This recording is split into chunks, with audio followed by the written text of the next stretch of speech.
Traffic rumbles along this busy arterial road at the rate of 1,000 vehicles an hour, all bound for London, 8 miles away.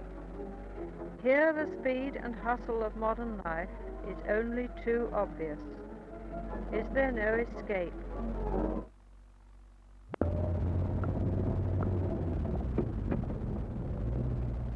Along this mile stretch from Woodford Police Station to Selway Hill, there is an amazing wealth of interest to be discovered by those who would linger and watch, rather than pass blindly through.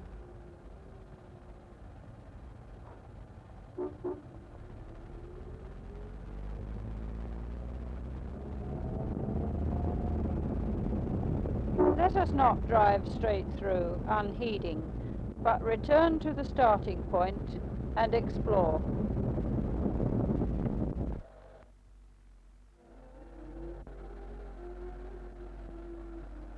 These beautiful horse chestnuts lining the route were planted at the beginning of the century.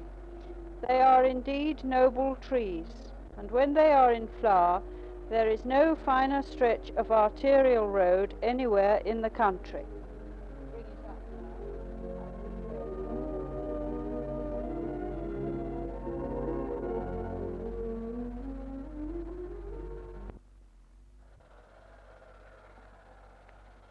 Our first stop is at the Catholic Church of St. Thomas of Canterbury, opened in 1895 and serving a wide area.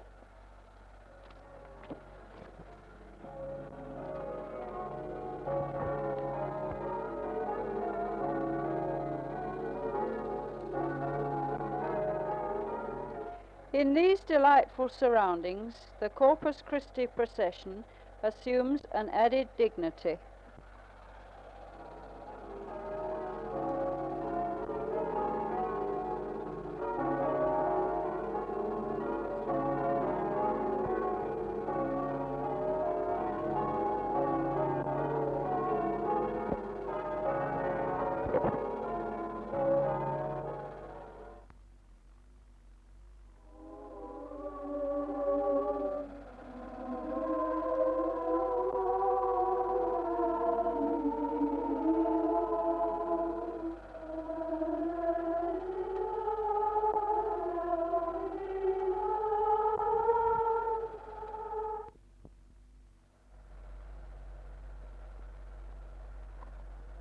Woodford Police Station is famous for its well-tended garden, which has won many prizes in national competitions.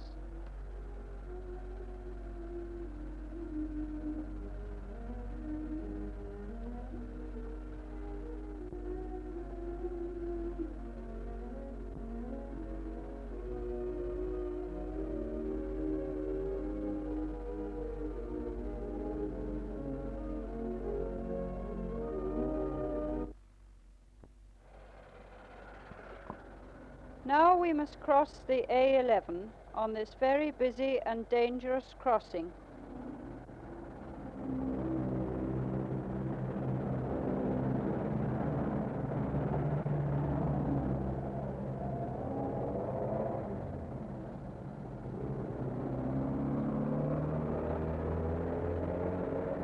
A short walk brings us to the North Green and All Saints, the church on the green.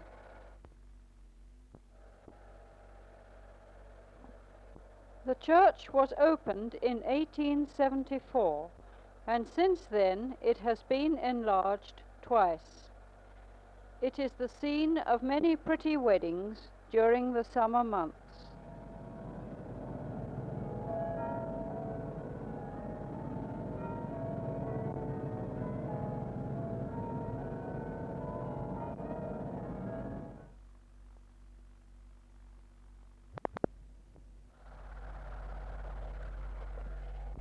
Leaving All Saints, we take an evening stroll along Warner's Path and soon come to the gates of Herts Hospital.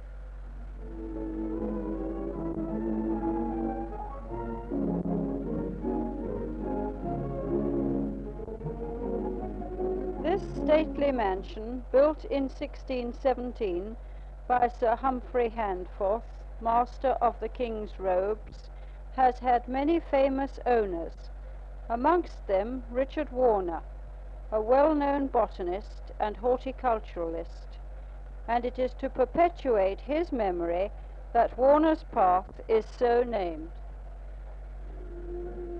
In the garden is a grotto he built for his mother.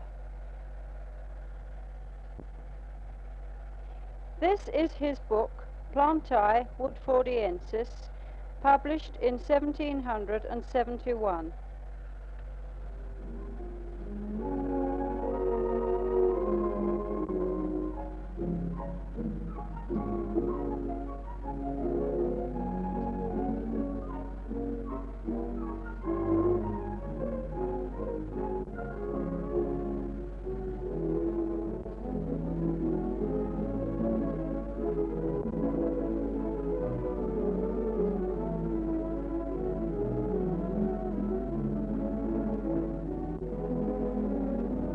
Continuing along Warner's Path, we reach the fire station, formerly the site of the council offices. 2 fire engines are kept here.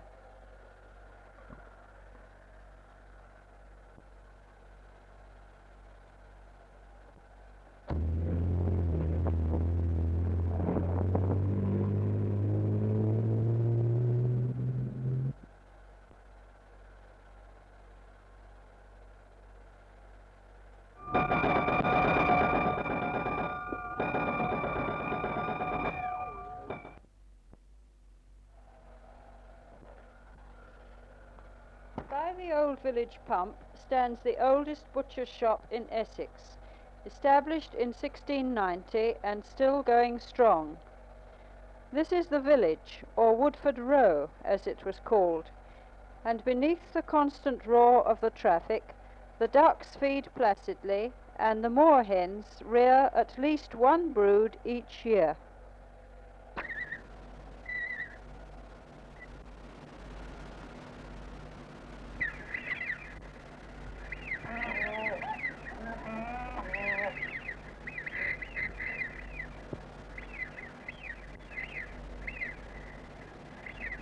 It was in this pond that Dick Turpin is said to have dumped considerable treasure when being chased through Woodford. This may explain why young anglers frequent this pond.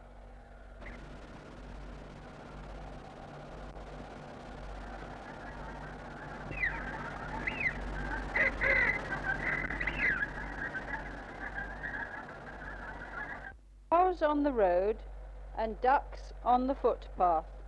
That's how it is in Woodford.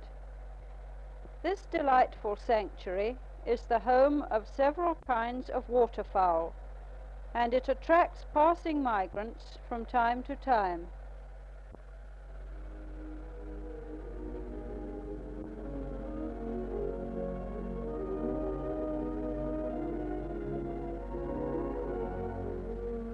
Here is a Muscovy duck, which spent 3 weeks in Woodford before passing on to find a mate.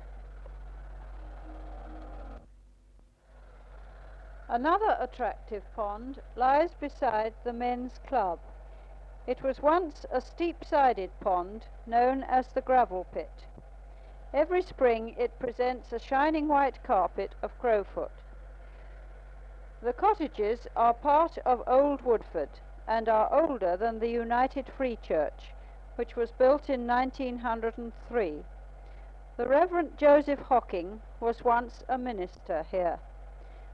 This church practices family worship and has a large following of young people.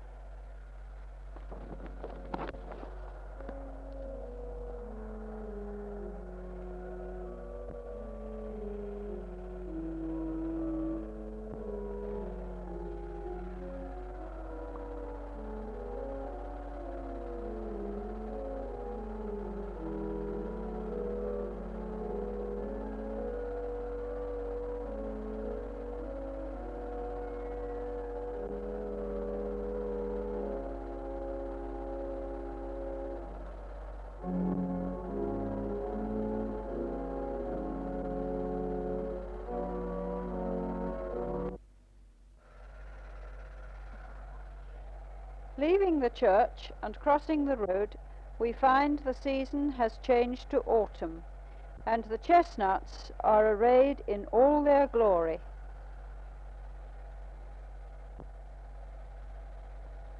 But for the children, autumn means one thing: conkers.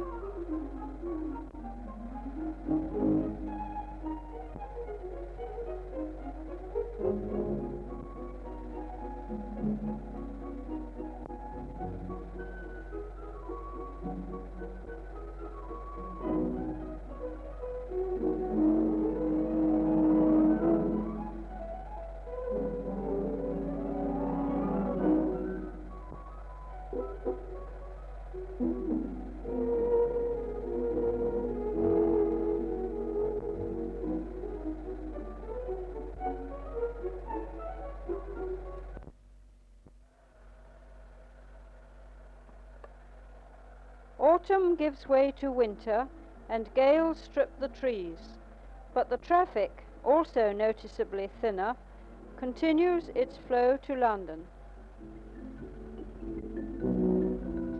Overnight, the scene changes, and All Saints' Church seems to have come from fairyland. And the tracery of the tall elms against the clear blue sky is an unforgettable sight. On Furze Pond, the ducks are having a slippery time, scrambling for the scraps thrown to them by passers-by.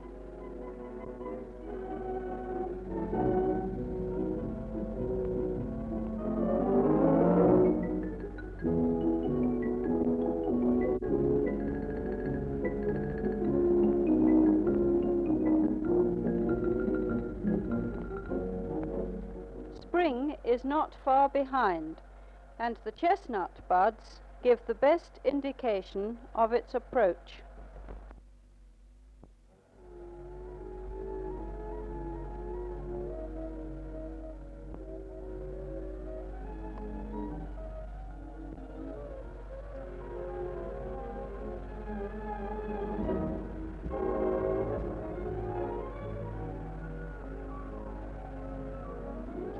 Now let us leave the North Green and visit the South Green, nearer London.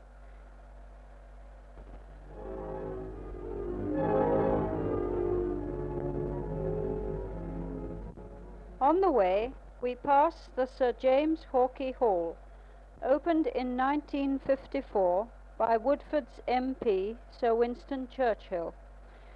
Sir James Hawkey was the charter mayor of the borough of Wanstead and Woodford. This is the South Green, and it is the home of Woodford Green Cricket Club, founded in 1735 and the second oldest club in the country. Until 1958, its pavilion was a marquee, erected and struck for each game. It was a proud moment when the Lord Mayor of London opened the new pavilion on July the 18th, 1959. The Mayor and Mayoress waited with Sir Stuart Mallinson to greet the Lord Mayor and the Lady Mayoress.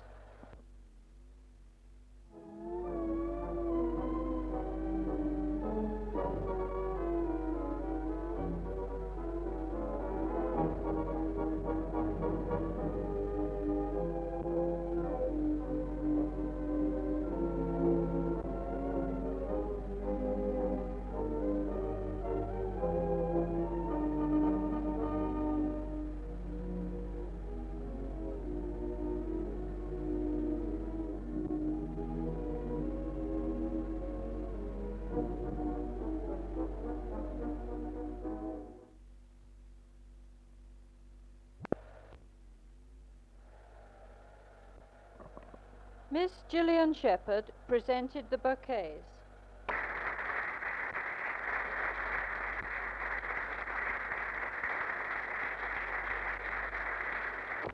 And then came the great moment when the Lord Mayor formally declared the new pavilion open.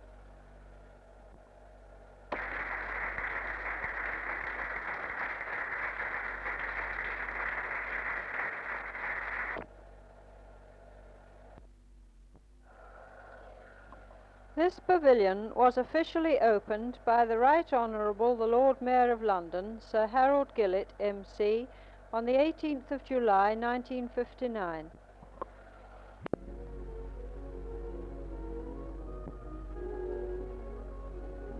This beautiful avenue of black poplars was planted to commemorate the Golden Jubilee of Queen Victoria.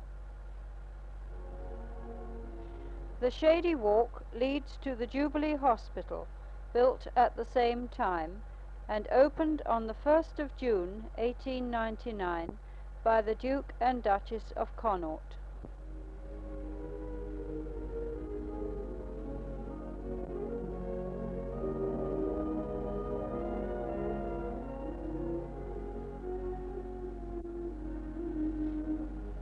At the far end of the Poplar Avenue we find work in progress, near the site of the famous house known as the Naked Beauty.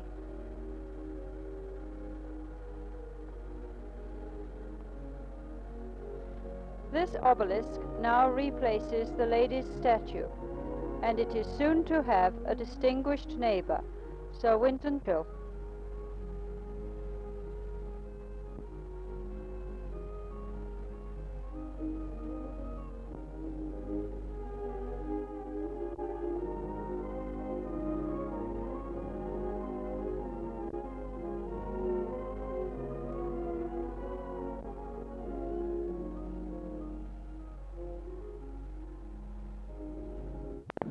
The great day, October the 31st, 1959, was disappointingly dull, and cameramen faced many difficulties.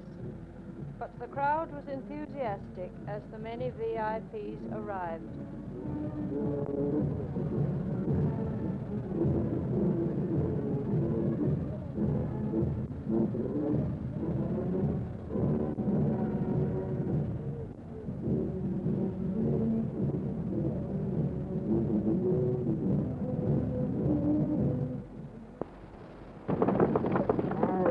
I would like to unveil this statue.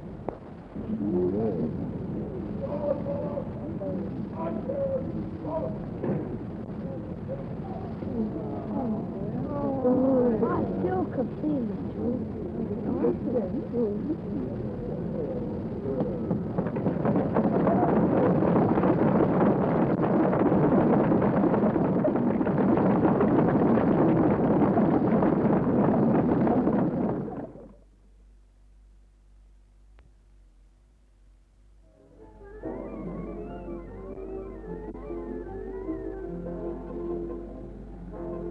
And there he stands, one of the world's greatest statesmen, and MP for Wanstead and Woodford.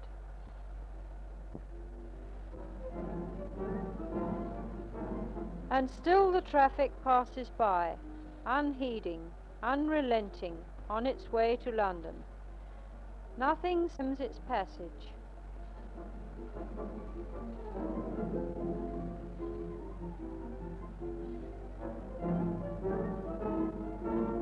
The light fades and gives way to night, but still it rumbles by on the last stage of its journey to London.